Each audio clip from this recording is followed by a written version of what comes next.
Uma mesa bonita como essa que a gente tem com pernas altas, mas a mesa judaica ela é em formato de U no chão. As pessoas comiam assentadas, em algumas versões diz deitadas. Colocavam-se ali algumas almofadas e as pessoas se reclinavam em volta da mesa. Tinha um formato do U, por quê? Porque as pessoas que serviam entravam pelo meio e colocavam o banquete. João, ele é conhecido como aquele que se reclinava a sua cabeça sobre quem? A pessoa de Jesus. Isso é em volta da mesa. Em volta da mesa isso. Olhar para a mesa de Jesus é entender que Ele nos oferece aquilo que nós precisamos. Se você observa o Novo Testamento, especialmente depois da ressurreição, antes e depois, antes da ressurreição, antes do momento de ir para o martírio, para a cruz, antes de ser preso, Jesus estava em volta da mesa, celebrando a ceia, que é conhecida hoje como a ceia do Senhor, partindo o pão juntos. Isso é koinonia, comer o pão, partir o pão. Depois da ressurreição, nós encontramos Jesus também em volta da mesa. Lucas, no último capítulo, versículo 13, faz questão de dizer que tinha dois discípulos, possivelmente um homem ou uma mulher, dois discípulos, que depois da morte de Jesus, não estavam sabendo que ele tinha ressuscitado. O texto faz questão de dizer que eles saíram de Jerusalém e foram para Emaús. É tão interessante isso aqui, por quê? Porque esses discípulos que foram chamados pelo Senhor estavam saindo do lugar da revelação, que é Jerusalém, do lugar da ressurreição, que é lá em Jerusalém, sem saber que Cristo tinha ressuscitado, tristes, cabisbaixos, pensando em parar para casa, para Emaús. Saíram do lugar do propósito para o lugar do desânimo. E o texto faz questão de dizer que Jesus apareceu do lado deles. Glória a Deus. E eles não perceberam que era Jesus. De tão profunda tristeza que eles estavam enfrentando. Mas no decorrer da conversa, quando chega em Emaús, na casa deles, Jesus, ele é esperto. O Jesus que você serve, ele é inteligente. Amém por isso? Amém. Fez com quem ia passar para obrigar as pessoas a dizer: não, Jesus. Ou seja, não, fique conosco. Fica, Senhor. Entra aqui em casa. E ao entrar na casa, o texto diz que em volta da mesa, quando Jesus partia o que, irmãos? O pão. Eles perceberam. Glória a Deus. Quando Jesus dava graças, eles perceberam que quem estava diante deles era o dono da vida, era o dono da alegria, Aleluia. era o dono do céu e da terra.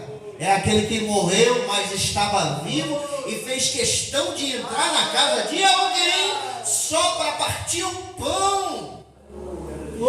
Deus te trouxe aqui para você pegar essa palavra.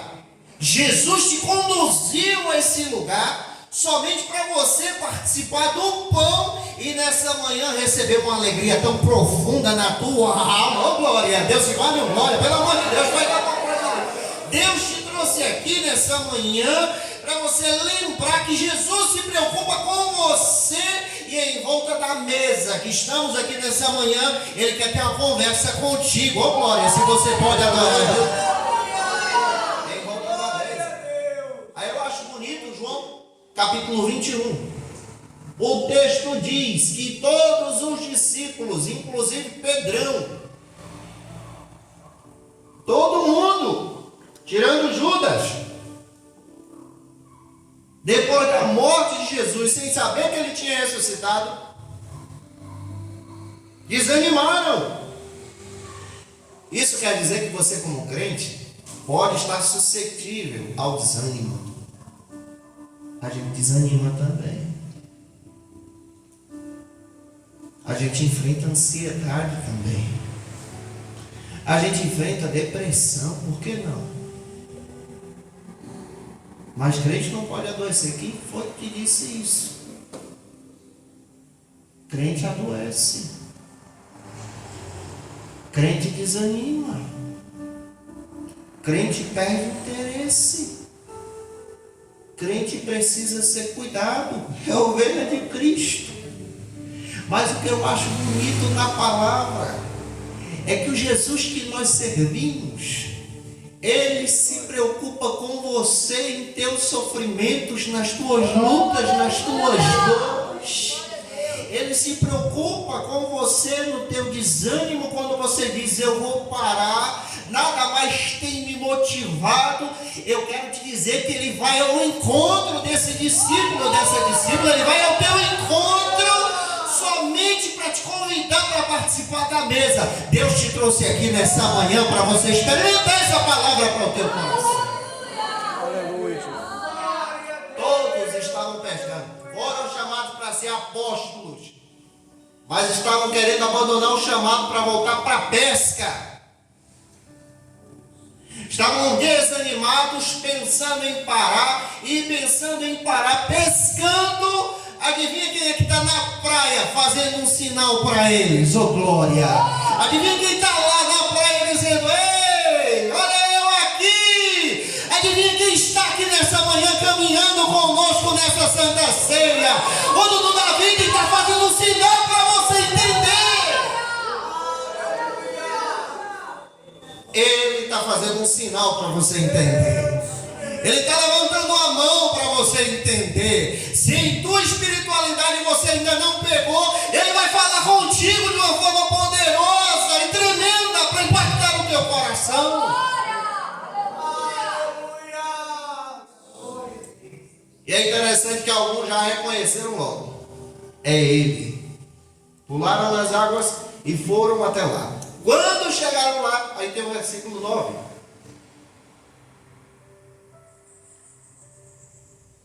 Ele deixou pronto na praia uma mesa.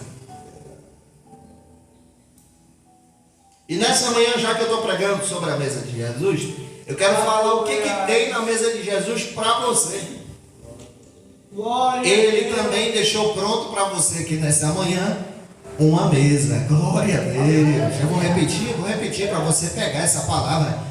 Jesus preparou uma mesa para você aqui nessa manhã. Jesus está colocando diante de você uma mesa nessa manhã. Você precisa saber o que é que tem na mesa e você precisa se alimentar dessa mesa, porque a mesa é espiritual, ela está farta, ela é preciosa e tem tudo o que você precisa. Pastor, o que tem na mesa de Jesus? Versículo 9 do capítulo 21. Olhe comigo. A mesa de Jesus, ela é simples, mas é espiritual. E em primeiro lugar eu quero destacar para você que na mesa de Jesus tem pão. Me ajude a pregar nessa manhã, por gentileza. Você pode repetir o que eu vou dizer? Repita. Na mesa de Jesus tem pão. Na mesa de Jesus tem pão. Não, fala com autoridade. 1, 2, 3. Na mesa de Jesus tem pão. Quem quer se alimentar do pão de Jesus? Aleluia, glória a Deus. Pão, a gente sabe muito bem que tanto no Novo como no Antigo Testamento representa a palavra. Observe, na mesa de Jesus tem pão. Belém é conhecido como casa do pão. Na mesa de Jesus tem pão. Jesus, ele toma para si a figura do pão. No Antigo Testamento, Deus enviou o maná do céu, que é o pão do céu.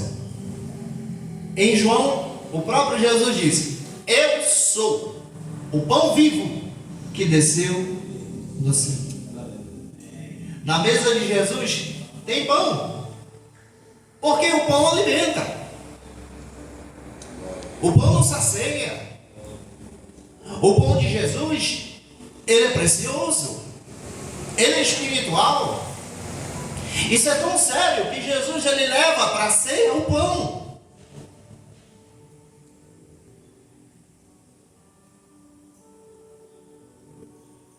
E o pão nós sabemos que é um alimento espiritual que envolve a nossa alma. Qual é o símbolo do pão? As Escrituras. Nós como cristãos precisamos nos alimentar do pão. Eu preciso me alimentar da palavra todos os dias. Você precisa se alimentar da palavra todos os dias.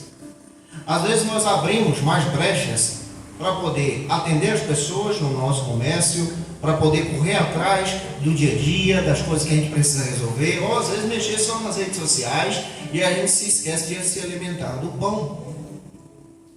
Tem quanto tempo que você parou para ter uma reflexão espiritual de uma simples leitura bíblica? Nós precisamos ler a palavra. Glória a Deus. Tem gente que justifica, eu só vou ler a palavra quando entender. Para com isso, leia a palavra para ler. Aleluia. Para de colocar barreiras e justificativas para poder ler o texto.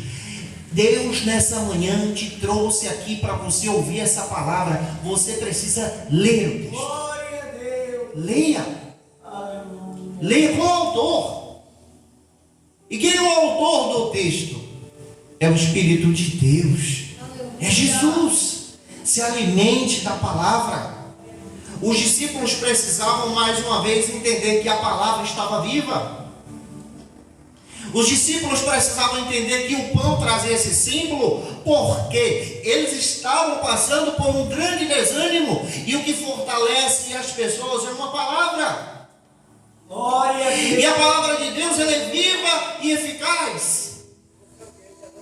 O que levanta as pessoas é uma palavra, mas se você entende isso, você também precisa colocar em prática a palavra de Deus na sua vida. Uma palavra de alegria, uma palavra de ânimo, uma palavra de boas novas, uma palavra que reflete a palavra de Deus. Nós precisamos parar para pensar na palavra. Jesus nos leva à palavra. A palavra nos fortalece. A Bíblia para nós, ela é a palavra de Deus. Em meio a tantas teologias, hoje você percebe tantas desconstruções, onde as pessoas procuram desvalorizar a palavra de Deus e os princípios que nós defendemos. Onde o mundo precisa, em nome de uma espiritualização, e é importante eu destacar isso aqui, que é diferente de espiritualidade. As pessoas atualmente querem se envolver com as coisas sagradas, mas não querem viver as coisas sagradas. Isso é espiritualização. As pessoas querem se envolver com a religiosidade, com a palavra, com a escritura, mas não querem viver o que a escritura diz, andar pelo que a escritura diz. Desejam permanecer em pecado, continuar em pecado, sem abrir mão do pecado e ao mesmo tempo querendo ter uma religiosidade. Isso é espiritualização. Isso não é a verdadeira espiritualidade que Deus quer para você através da palavra. Deus quer que você, nessa manhã, se alimente da palavra para entender de uma forma muito poderosa que é necessário viver, que é necessário abrir mão, que é necessário dizer: Senhor, eu estou disposto a te amar pela palavra. Senhor, eu quero colocar no meu coração a prática da palavra. Senhor, me alimenta pela palavra. Isso é tão forte que quando você está angustiado, você diz: Deus, fala comigo pela palavra. Aí o Espírito Santo de Deus te lembra uma palavra. Isso aqui, irmãos, é só para crente. Tem alguém que está entendendo essa palavra nessa manhã? O mundo não entende isso, mas você que é espiritual, que é cheio de Deus, ao ler a palavra, você entende que Deus fala. Tem alguém que acredita que Deus fala aqui ainda? Aleluia. É pela palavra, é pelo fundamento, é pelo pão. Não abra mão do pão, se alimente do pão. Jesus preparou o pão para você aqui nessa manhã. Quando o teu pastor traz essa palavra de conforto na tua alma, isso é tão interessante, irmão, isso é tão interessante. Isso aqui é espiritual. A gente entra aqui cabisbaixo, triste, sem contar nada para ninguém. A gente só falou algo para Deus em casa. E quando chega aqui, Deus usa o pastor, alguém que está com a palavra, e aquela palavra é uma palavra certa para nós. Quem que faz isso? Isso é Deus. Isso é Deus.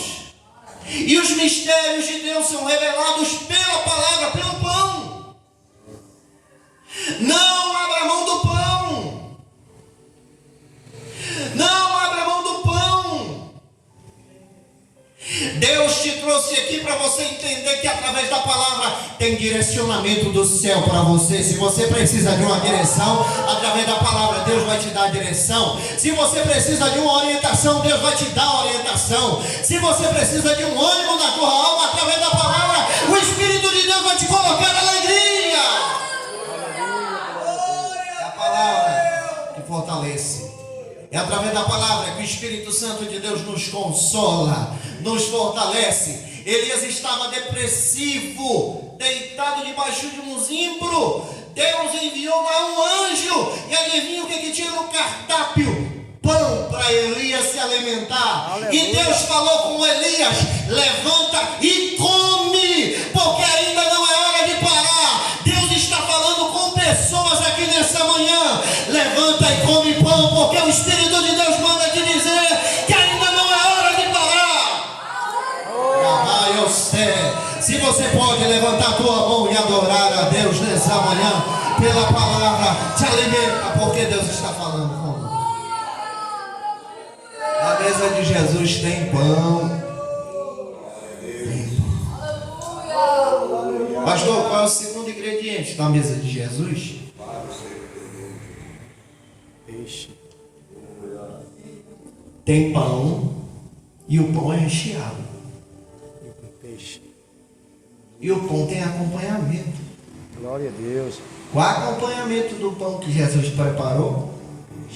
Diz para mim. Peixe. Então me ajude a pregar. Na mesa de Jesus tem peixe. 1, 2, 3. Na mesa de Jesus tem peixe. Peixe. Tem acompanhamento, irmãos. Tem pão que fortalece, que anima, mas tem peixe. É forte. Tem peixe. Aleluia. Jesus não dá nada para ninguém puro, completo. A bênção que Jesus tem para você, ela não vem por partes. Jesus não preparou para você uma bênção por prestação. Aleluia. Quando a bênção vem, é completa. Toma posse dessa palavra. Quando a porta abre, ela não abre uma brechinha, ela abre completa para você. Você não vai precisar entrar por janela, você não vai precisar forçar a porta. Quando Jesus prepara uma bênção espiritual para você, ela, aleluia, é automático. Você vai entrando e as portas vão se abrindo. Quem faz isso é Deus, é completo. Tem peixe, é completo. O que representa o peixe, pastor? No cristianismo, na história da igreja, o peixe é o símbolo do cristão. Às vezes a gente pensa hoje isso é propagado por causa do catolicismo. A gente só pensa na cruz. É claro que a cruz representa Cristo, a gente já sabe disso. Mas antes da cruz, era o peixe. A igreja, quando passava por perseguição, tinha um símbolo para identificar quem era cristão.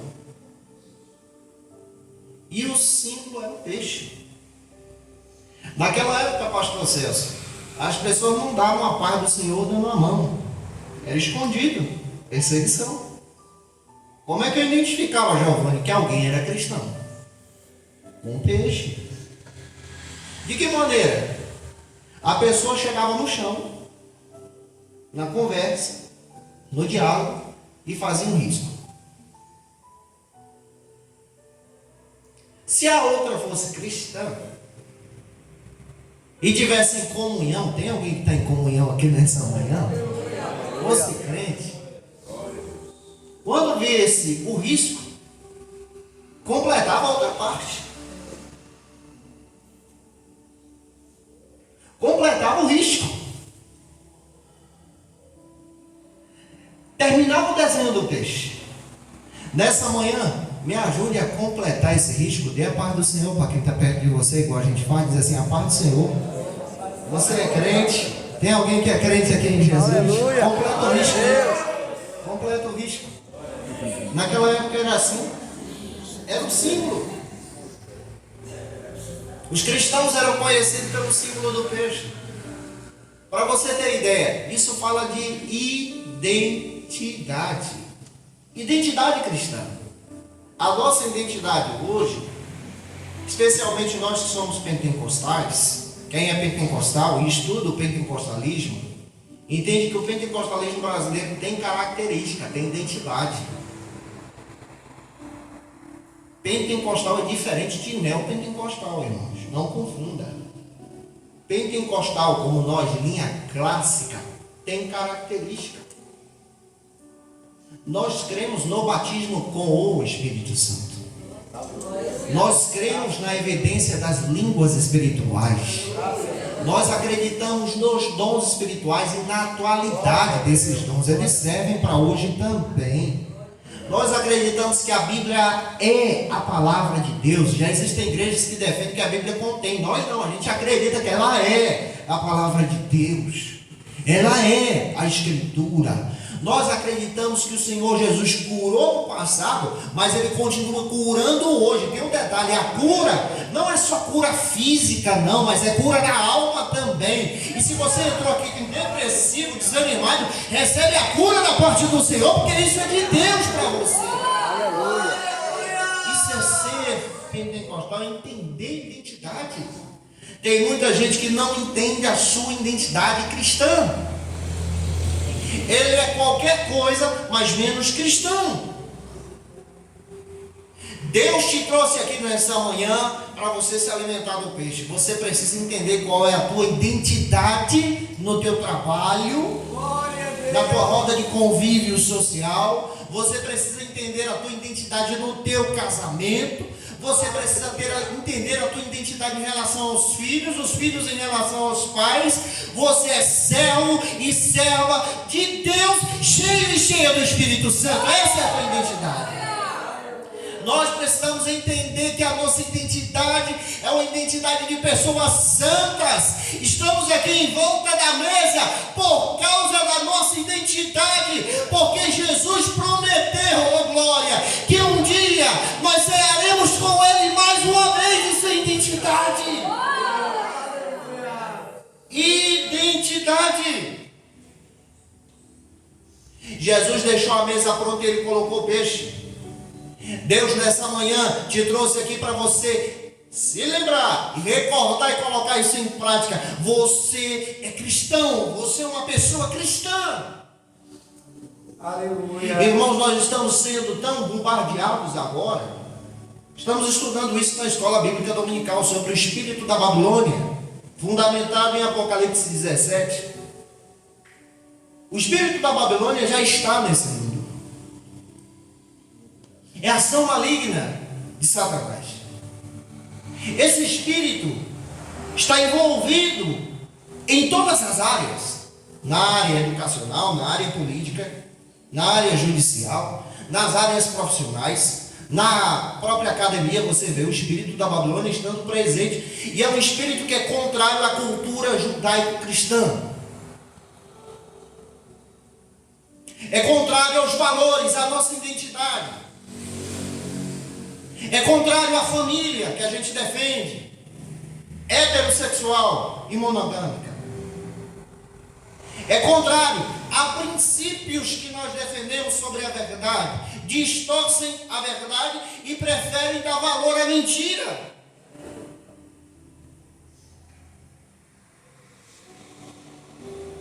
É contrário àquilo que nós defendemos conforme a palavra de Deus.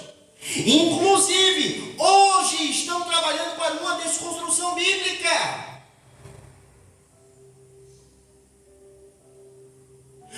pensamentos de retirar versículos da palavra de Deus que são claros e concretos à prática do pecado. Há pensamentos de perseguir pessoas cristãs por defender seus valores.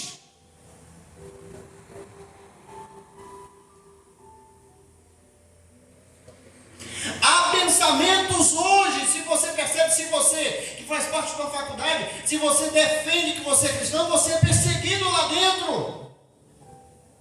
Há pensamentos hoje de desconstrução da fé. Inclusive hoje, se você não sabe, existe uma espécie de ateísmo remix. O que é o ateísmo remix, pastor? Deixa eu explicar. É aquele tipo de ateísmo que a pessoa continua vindo para a igreja, participando da igreja, mas remixando. Como assim? Algumas partes ela crê da Bíblia, outras não. Algumas situações ela acredita, outras não.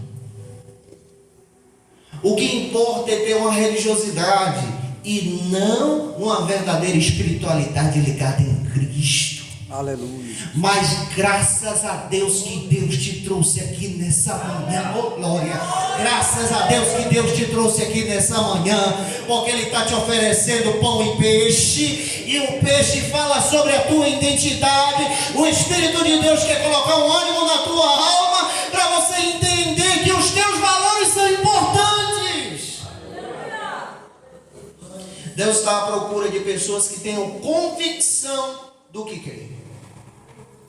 Convicção do amor de Deus. Convicção da graça de Deus. O amor de Deus oferecido na cruz do Calvário não foi para alguns, mas é para todos. O sangue de Jesus purifica de todo o pecado. Isso é convicção. E pelo sangue de Jesus nessa manhã seja lavado e lavada em nome de Jesus.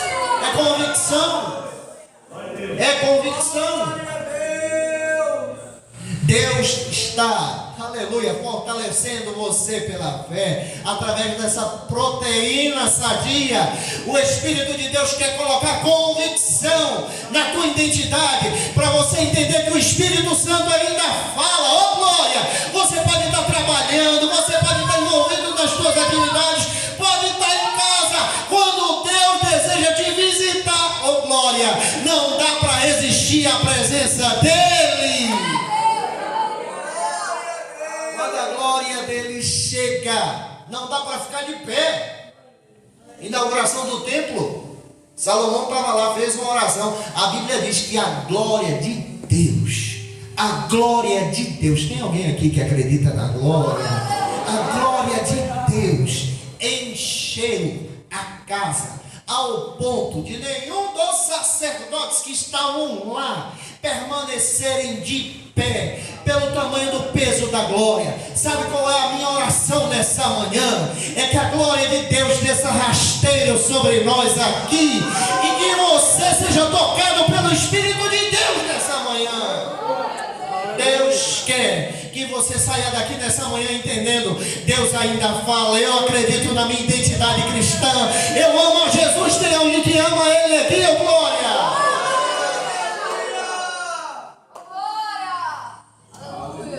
Na mesa, já vou finalizar. Na mesa de Jesus tem pão. A gente precisa do pão. Na mesa de Jesus tem peixe. Me ajude. Na mesa de Jesus tem pão. Na mesa de Jesus tem o quê? Peixe. E na mesa de Jesus tem mais o quê, pastor? Tem o quê?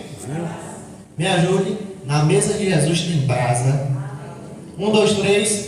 Na mesa de Jesus tem brasa. Dá uma olhada aí se tem uma brasa perto de você. Pelo glória a Deus você vai entender. Se tiver alguma brasa que está meio gelada, só para ir, então glória a Deus perto dele, que ele vai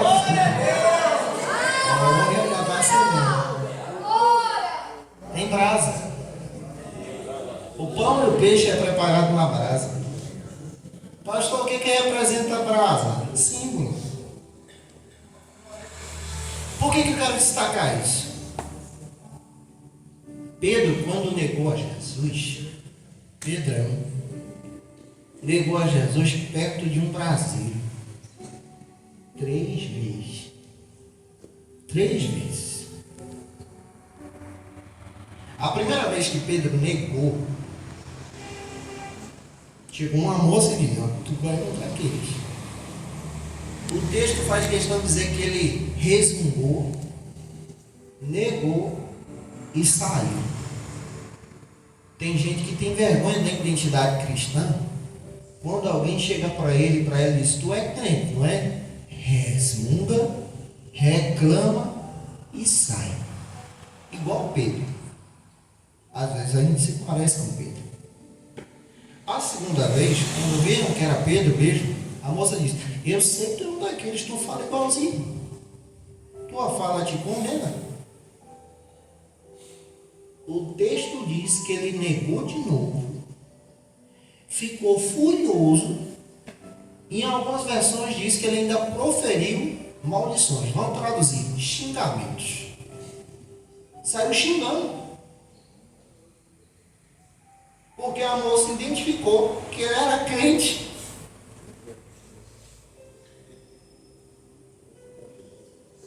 Tem um 007 de Jesus que é igualzinho. Resmunga, reclama, ainda tem uns que xingam. Pedro não. A terceira vez, ele negou abertamente. Ele disse: eu não conheço, não sei quem é e nunca vi. Abertamente, publicamente. E Jesus diz: olha, se você se envergonhar do meu nome diante dos homens, eu vou me envergonhar de você diante de Deus. Aí agora na mesa de Jesus, Jesus preparou um braseiro. Esse braseiro era uma arapuca. Para pegar quê, irmãos? Pedro estava armada. A brasa também representa, a gente sabe, a pessoa do Espírito Santo. Como a gente precisa da brasa espiritual no nosso coração? A brasa espiritual, ela tem que ser mantida. Quem aqui já cozinhou no fogão a lenha? Levanta a mão, só para a gente lhe conhecer. Olha, eita glória. Quando fizer uma coisinha lá, viu? Chama a gente. Pastor Celso também vai. Chama a gente, vigia. Fogão a lenha, tem que manter, tem que tirar as músicas. A brasa espiritual, ela também habita no nosso coração. A gente tem que manter. Eu achei bonito que quando eu cheguei, o pastor Celso ainda lembrou a igreja: nós precisamos orar. Brasa só se mantém com oração. A presença do Espírito Santo só se mantém com comunhão, conversando com Ele. Você pode conversar trabalhando, orando de joelhos. Você precisa estar ligado, não só no templo, mas mantenha a brasa. Deus te trouxe aqui nessa manhã para você continuar tendo comunhão com Ele. Deus te trouxe aqui nessa manhã para te dizer que não tem espaço físico que pode conter a presença dEle, mas tem um detalhe: onde você pisar a planta do teu pé, se você clamar, Ele está disposto para te ouvir. A Bíblia diz que Jonas estava no fundo do mar, no ventre de um animal, e o texto faz questão de dizer que ele orou. Irmãos, o melhor meio de comunicação que existe não é a internet, é a oração. Não falha, não caia. Quarta-feira, acho que foi quarta, deu um blackout no Brasil. Terça não foi terça. A gente não pode fazer nada. Mandar uma mensagem, não conseguia mandar para ninguém. Falha. Agora oração não. Oh, glória. Oração não. Você clama, Deus responde, Deus fala, Deus usa alguém, Deus trabalha. Se você acredita que a oração, aleluia, ela tem resposta, Aleluia. ela não falha, a oração funciona. A oração funciona. Você orou, Deus fala. Deus fala. Deus fala. De uma forma profunda. E pode ser na simplicidade, meu irmão. Pode ser na simplicidade. O cuidado de Deus sobre você é muito profundo também. Muito profundo. Deus cuida de você. Olhando para Pedro, a gente percebe que Jesus deixou o braseiro. Quando Jesus olha para Pedro, sabe o que Jesus faz? Senta perto dele, dá pão, dá peixe, espera ele comer. E no braseiro, ao lado do braseiro, tem diálogo, tem conversa com Jesus. Glória a Deus. E na conversa com Jesus, Aleluia. Jesus também fez 3 perguntas para Pedro. A primeira pergunta foi: Pedro, tu me ajude? Pedro, tu? Pedro respondeu, mas ele respondeu com uma palavra grega. Ele disse: amo, Senhor. Filéu. É o amor fraternal. Eu amo o Senhor como amigo. Mas Jesus olha para ele e não para. Pedro, tu me amas? Pedro olhou para Jesus, já desconfiado, e respondeu: amo, Senhor. Jesus olha para ele mais uma vez, pergunta profundamente: Pedro, tu me amas? Então ele decide responder com a terceira palavra. Só que essa ele responde com humildade. Ele diz: ágape. Amo no primeiro amor. O que Deus quer de você é isso.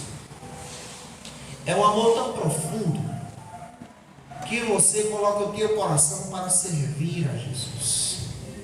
O que Deus quer de você nessa manhã é que você nessa manhã não deixe o desânimo parar você. Não deixe as coisas dessa vida interromper a tua caminhada. Não deixe aquilo que te afasta de Deus te levar para longe. Mas o que Deus deseja de você nessa manhã é que você abra o teu coração e diga: Senhor, eu também te amo. Senhor, eu também quero ser renovado, renovada nessa manhã. E que essa palavra de Deus também fale com você. Deus te trouxe aqui para você entender essa palavra que Ele tem para você: pão, que Ele tem para você peixe, e que Ele tem para você brasa. O que é brasa, pastor? Ele quer que Ele quer que você tenha uma comunhão genuína. Aleluia. Ao ponto de você ouvir a voz dEle, ao ponto de você obedecer o chamado dEle. Eu acredito que Deus pode usar qualquer pessoa, até no meio da rua. Deus pode usar qualquer pessoa. Para finalizar, vou fechar com um testemunho. Eu me lembro que antes de ir para o seminário, o pastor Celso estava chegando em Conquista. O pastor Davi disse que, antes dele dizer para mim que ele ia me enviar para o seminário, eu trabalhava na rua, fazendo desenhos das pessoas. Desenhando as pessoas. Teve um dia que eu estava trabalhando, parei para o almoço, chegou alguém, um colega, pastor Celso, e disse assim: Janson, sobe aqui na moto. Vamos ali. Eu falei: foi o que aconteceu? Hoje eu estava num culto de oração. Uma irmã foi usada por Deus. Detalhe, ela não é aqui da cidade. Ela me entregou uma palavra tão profunda. Ela não te conhece, mas na palavra que ela me entregou, ela descreveu você para mim, dizia que eu te conhecia e me mandou ir atrás de você. Irmãos, quem é que faz isso? Pelo amor de Deus. Aleluia. Quem é que faz isso? Pelo amor de Deus. Aleluia, Jesus, Deus. Ela descreveu a minha pessoa para um irmão me encontrar. E o irmão me encontrou. Ela disse: traga ele aqui. Quando eu cheguei lá, pastor Celso, ela estava hospedada na casa de alguém. não conhecia, não sabia quem era. Eu estava orando, estava um pouco aflito, não sabia o que fazer, não tinha direção ainda. E às vezes, quando a gente precisa da direção de Deus. Na época, o pastor ainda me procurou, me avisou que eu seria enviado, só que tem um detalhe: eu tinha ganhado uma promoção numa empresa de virar gerente. Aí eu tinha que abrir mão da direção, da promoção, para poder ir. E eu não sabia o que fazer. Quando eu cheguei na casa dela, no local onde ela estava, alguém acredita nesse tipo de coisa aqui? Aleluia! A mulher olhou para mim, veio marchando de lá da cozinha até na frente. Eu lembro disso como hoje. Ela veio com um lápis na mão. Ela disse: Deus me trouxe aqui para te dizer só essa palavra. Até hoje esse lápis era brinquedo na tua mão. Eu trabalhava com isso, irmãos. Isso aqui era brinquedo na tua mão. Deus te usava com isso. Mas a partir de hoje o Senhor vai trocar o brinquedo. Ela sacou a Bíblia, entregou na minha mão e disse: Deus está dando a resposta da direção que você tem. Aleluia. Deus também está aqui nessa manhã. E a qualquer um dessa Santa Ceia, Ele também vai dar a direção. Aleluia. Glória a Deus. Receba essa palavra. Deus vai contigo, vai te direcionar e vai te abençoar. Retorna a palavra ao pastor Celso para dar seguimento à Santa Ceia dessa manhã.